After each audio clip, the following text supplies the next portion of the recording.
beautiful people! Welcome back to my channel. This is your Mama Sam. Hola mga amigo, amiga, kumare at kumpare. Kamusta kayong lahat? Sana lahat po kayo ay okay at safe ngayong araw na ito. At syempre, kung ako naman ang tatanungin nyo, nakikita naman ninyo ang beauty na lola ninyo ngayon, fresh overload pa rin, di ba? Ganyan talaga kapag umiinom ka ng maraming vitamin C at saka syempre, kumakain ka ng maraming hotdog. Dahil sa hotdog, naloloka ang beauty ng Mama Sam ninyo. So yon, so kamusta naman kayo mga amigo, amiga, kumare at kumpare? Sana lahat kayo ay okay na okay ngayong araw na to. Ang bilis ng araw, my gosh, ilang araw na lang ay Pasko na. Alam ko yung iba dyan busy na sa mga Christmas party at kung ano-ano pang mga party. Basta guys, ma-enjoy nyo lang kasi syempre, ito talaga yung pinakamasayang buwan, di ba? Sa atin lahat na, alam mo yung nagdiriwang ka ng mga Kapaskuhan, mga end of New Year, ganon. So kami din, may party din kami sa 27 para sa New Year's party namin. And then sa school naman, sa 25 naman, ay meron kaming Christmas event para sa mga bata. O, di ba? So, ang saya-saya lang, kaya dapat ipagdiwang lang natin to ng bonggang-bongga. At eto nga, syempre, gusto ko rin magpasalamat talaga sa inyong lahat, sa walang sawang tumatangkilik, syempre, dito sa channel ko, sa araw-araw ninyong sinusubaybayan ang Mama Sam Vlog. Maraming salamat guys. Kung sino man kayo, kilala na ninyo.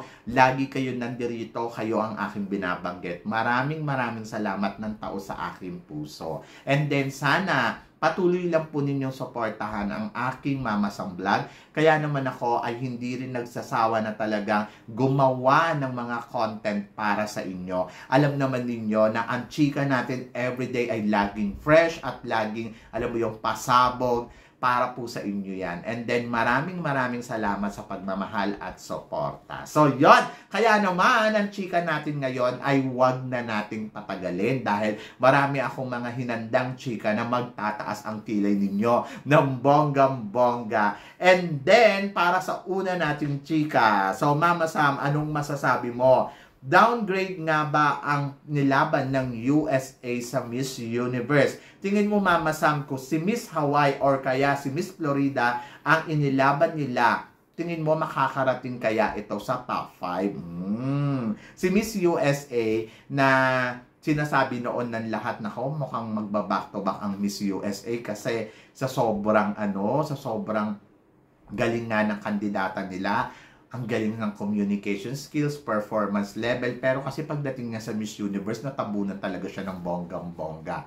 Ako, from the beginning pa lang, siguro ang tansya ko sa kanya, ang swerte niya pag nakatungtong to sa top 3 kasi syempre makuda nga si girl. Pero kasi lagi ko din sinasabi noon sa vlog ko na ang Miss USA, lahat naman ng pinapadala nila ay talaga naman mga bombacious ang kanilang mga communication skills. Kaya lang, pagdating talaga sa Miss Universe, nalalamon na talaga sila ng bonggang-bongga. Dahil siguro, nagsama-sama na yung nation, di ba? Yung iba't ibang nationality na kasi to eh. Kumbaga, iba't ibang ganda. So, talagang may lumulutang talaga ng mga Diyosahan na ganda. May mga lumulutang talagang kandidata na kaya niyang tabunan ang ganda ni Miss USA. So, ang ibig sabihin lang neto, bawat tao, meron talagang masasabi mo na kakaibang ganda. O, di ba? Lalo na pag dinikit yung Asian dito sa mga Amerika. So, mag-iiba talaga yung timpla talaga ng pageant. So, yon ang pinaka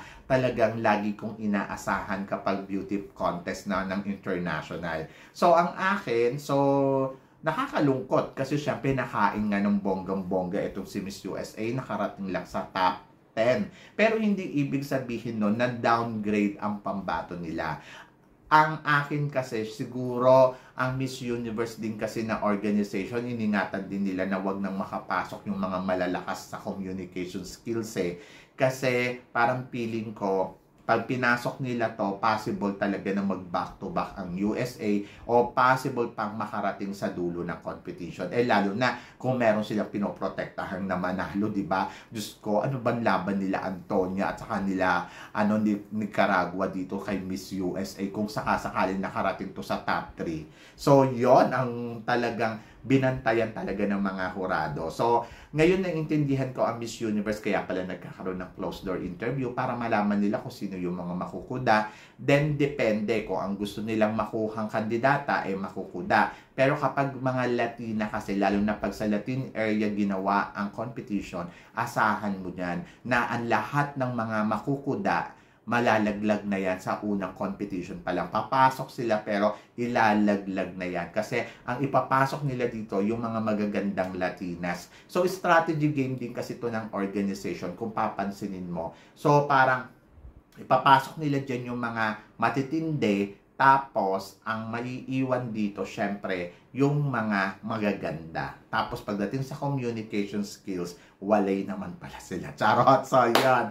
So, nakakaloka. But hindi ko masabing downgrade ang USA. Masasabi ko na strategy game talaga to ng organization na wag na siyang makarating sa dulo ng competition. So, yon ang akin. At kung inilaban naman nila si Miss Hawaii, I think ganun din. Makakarating din to sa magandang posisyon. Kasi parang feeling ko makuda din eh. Lalo na kung si Florida, Diyos ko, di sana sinabay nila yung nakipagsabayan to sa ganda ng mga Latina. Baka maka top 5 pa to. Diba? So, yun. So, para sa sumunod na chika, Mama Sam, ano naman na masasabi mo sa bagong Miss Supranational Brazil na si Isa Mutra?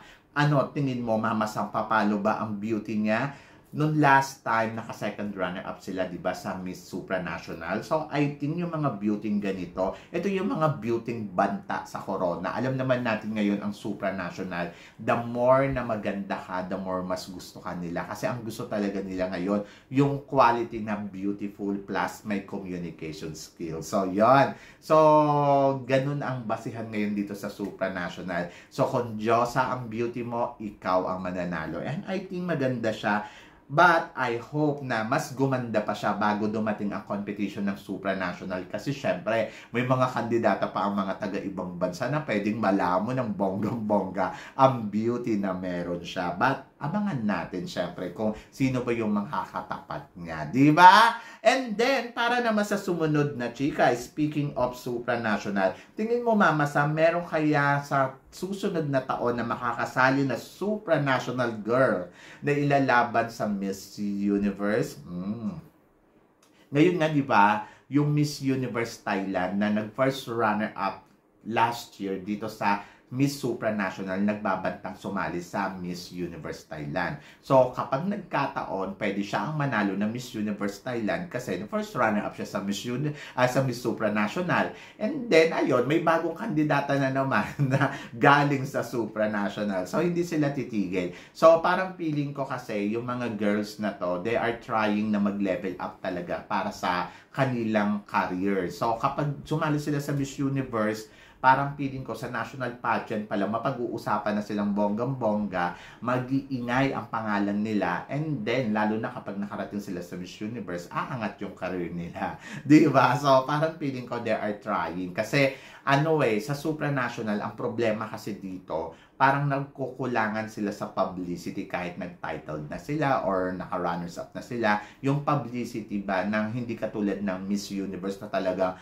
oh my God, pag sumali ka talaga ng Miss Universe, yung publicity mo talaga, bonggang-bongga. Makakarating ka talaga sa buong mundo. So, yon ganon. Kasi, aabangan ka. So, ngayon, tingnan natin. But, for sure, meron yan.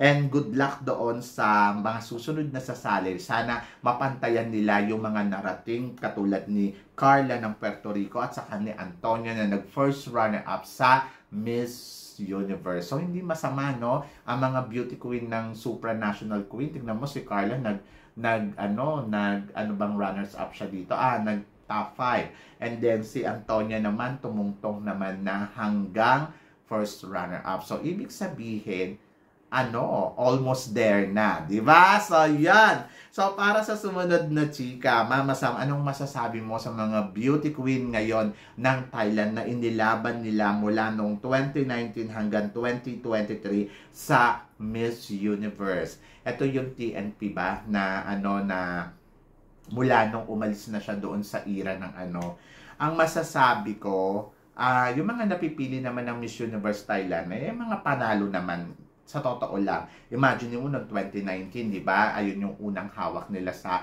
Miss Universe Thailand. So, nag-top 5 sila. Pagkatapos noong 2020, nag-top 10 sila. Tapos noong 2021, na thank you girl sila. Tapos na ulit-ulit na thank you girl. Ay ngayon, first runner-up na. So, malay mo sa susunod, makakuha na sila ng reyna na magta-title para sa Thailand, 'di ba? Hindi natin alam. So, ang ikot ng mundo ay minsan talaga nasa itaas ka, minsan nasa ibaba ka. So, umiikot naman ang mundo. Kaya parang hindi imposible na mangyari ito sa Thailand na one day makakuha sila ng kandidata na talagang lalaban ng todo-todo, 'di ba? And then, para naman sa sumunod na chika, Mama Sam, ano naman ang masasabi mo sa beauty ng Dominican Republic nung last time nag-second runner-up sila sa Miss Universe? Bakit tingin mo, Mama Sam, na bokya sila ng bonggam-bongga? To be honest, ayun din yung sinasabi ko nung from the beginning pa lang na si Dominican Republic, yes, maganda siya, pero hindi ko nakikita na, alam mo yon, mapapantayan niya yung kalidad nung nakaraan taon na Dominican Republic na pinadala nila na sobrang panalo talaga yung performance level, di ba? So, kasi, ang akin kasi, iba kasi yung strong ka, iba din yung tinatawag na yung kalidad ba, yung performance level mo. Eto kasi si Dominican Republic, ang problema din kasi sa kanya, attitudora din. Sa totoo lang, yung bago nilang reyna na pinadala sa Miss Universe dito sa El Salvador, maganda, sa totoo lang, kabog niya yung ganda nung nakaraang reyna nila. Pero kasi kung pagbabasihan ko at ikukumpara ko yung caliber, iba yung caliber nung nakaraan taon, talagang sophisticated siya. Alam mo yun, kumbaga parang i-level ko to kay kay Michelle D. Yung alam mo yun, yung datingan na ang lakas maka-edukada, di ba? So, ganun yung datingan. Ito kasing queen nilang bago, naloka ako dito na parang feeling ko puro ganda lang to, tapos prima donna pa, tapos may mga eksena pa siya na, alam mo yun, yung minsan parang, hindi siya nakokontrol ng organization, tapos nakakalimutan niya magsuot ng sash. Kumbaga parang kulang sa yung kumbaga parang pagiging proper. Ganon.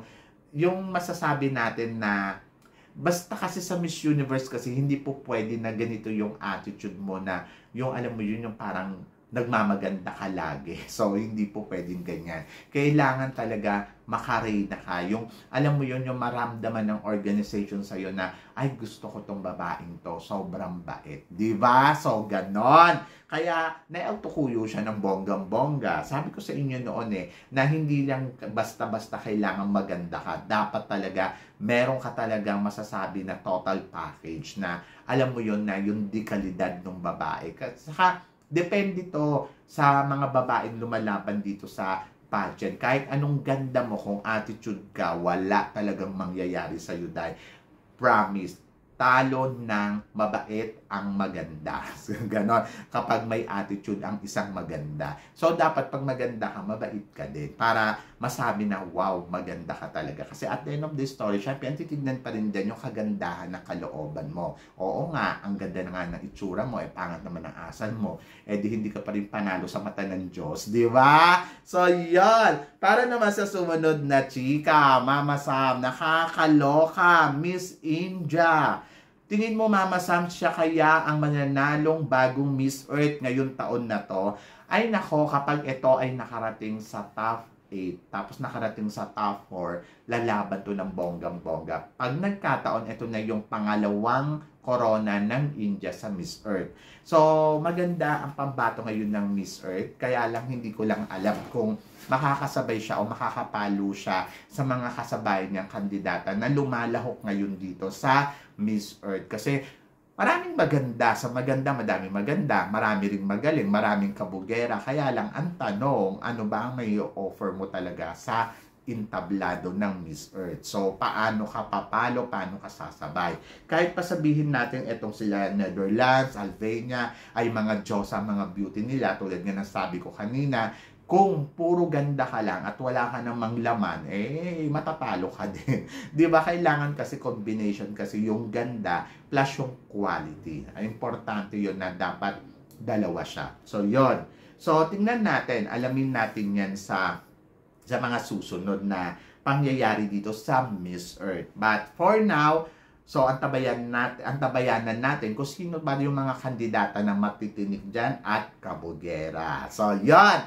At ito naman na sumunod na chika, Mama Sam, mga binibining Pilipinas Queen. Nagpupuntahan ngayon sa Miss Universe Philippines. Anong chika mo dito, Mama Sam? After Natasha Jong na napabalitaan na officially candidates ng Miss Universe Philippines from Kananga. Ngayon naman, Mama Sam, isa na namang kandidata mula sa binibining Pilipinas ang matunog na pinag-uusapan dahil si Chris Stephanie Johnson officially candidate sa Miss Universe Cebu 2024. Anong chika mo dyan, Mama Sam? Ang chika ko dyan, Diyos ko, ito yung mga kupas ang beauty. Charot, so yun, hindi. Ang chika ko dito, syempre, magandang bardagulan to para sa mga kandidata na lumalahok ngayon from binibining Pilipinas going to universe. So dito matitest talaga sila kung gaano sila kagaling. Ako para sa akin, syempre, nandoon nagulat ako na parang talaga ba? Totoo ba to? So yon. But sana, I wish na sana hindi masayang kasi syempre itong si Stephanie Johnson ay isa siya sa mga masasabi kong kwalidad na naging binibining Pilipinas. Sana na-maintain niya na lang yun. Kasi naman, Diyos ko, sumugal pa siya dito sa Miss Universe Philippines kasi nakakatakot, baka sayangin lang siya ng organization. Charot. So, kasi ano to kung tutusin, dapat noong 2014, panalo sana to noon sa Miss Intercontinental kaya lang nadaya lang din to ni First Wang But ako tatanungin mo. So sige, tulad nga ng sinasabi ko lagi, kung ang isang kandidata ay magaling, wala ka naman dapat ikatakot. Kasi kahit sabihin pa natin, noong 2014 pa yan kupas na yung beauty niyan. But for me kasi, wala kang dapat ikatakot. Kasi parang feeling ko, kung kaya mo talagang makipagsabayan sa lahat, at kung naniniwala ka sa sarili mo na magaling ka, try mo, di ba? So, why not, di ba? So, kahit sabihin mo pa, nako, baka masayang ka dyan, nandiyan si tawag dito, si Natasha Jong. Andiyan dyan yung ibang mga taga-binibining Pilipinas na may napatunayan na sa Hindi naman yun ang pinag-uusapan dito kung ano yung narating ng isang kandidata. Ang pinag-uusapan dito kung paano mo ipapanalo ang contest mo. Diba? So, kung kaya mo, go ahead. Wala namang mawawala kung itatry mo. Sabi ko nga, kung talagang magaling siya, edi ipakita niya. Pero syempre, mas gusto ko yung bagong Chris Stephanie Johnson na talagang kayang sumabay, kayang kumabog, at talaga dito matitest talaga yung galing nila pagdating sa entablado. But, malalaman natin yan kung siya nga ba ang kokoronahan na Miss Cebu for 2024. Interesting to para sa akin na kasi dito masusubukan talaga yung galing na tinatawag na bilang binibining Pilipinas. Pero kasi sabi ko nga, sana panalo kasi pag nagkataon baka masayang, di ba? So, yun. Wish all the best para kay Chris. And then, I'm so excited na makita siya sa Miss Universe Philippines for 2024. And then, magkaalaman kung sino nga ba ang tunay na Diyosa at kung sino nga ba ang tunay na magaling. So, sabi ko nga, laban lang, kaya yan. Di ba, Chris? So, yun. So, kayo guys, ang masasabi ninyo dito sa mga pinag-uusapan natin ngayon? So, please comment below para at least malaman ko naman kung ano naman ang chika mo dito sa mga pinag-uusapan natin ngayon. For sure, ang init-init ng ulo ng aking best friend na si Christine Ann Perez kasi nai-imbiar na siya kasi ang mga binibining Pilipinas girl na naging beauty queen at title holder na nagpupuntahan sa Miss Universe, kaya imbiar na ang lola ninyo. Pero kasi ang masasabi ko, go lang. So, magkaalaman. Hindi naman siguro sila susugal dyan ng ganun-ganun lang. Alam nila na may titled na sila or may narating na sila.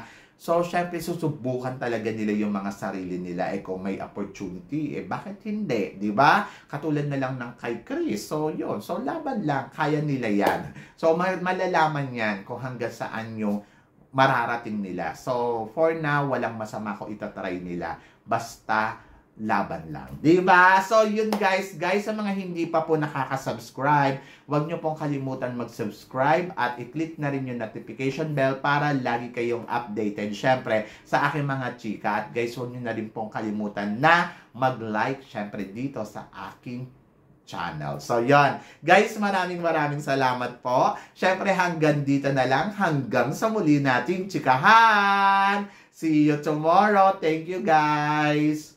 Nakakaloka.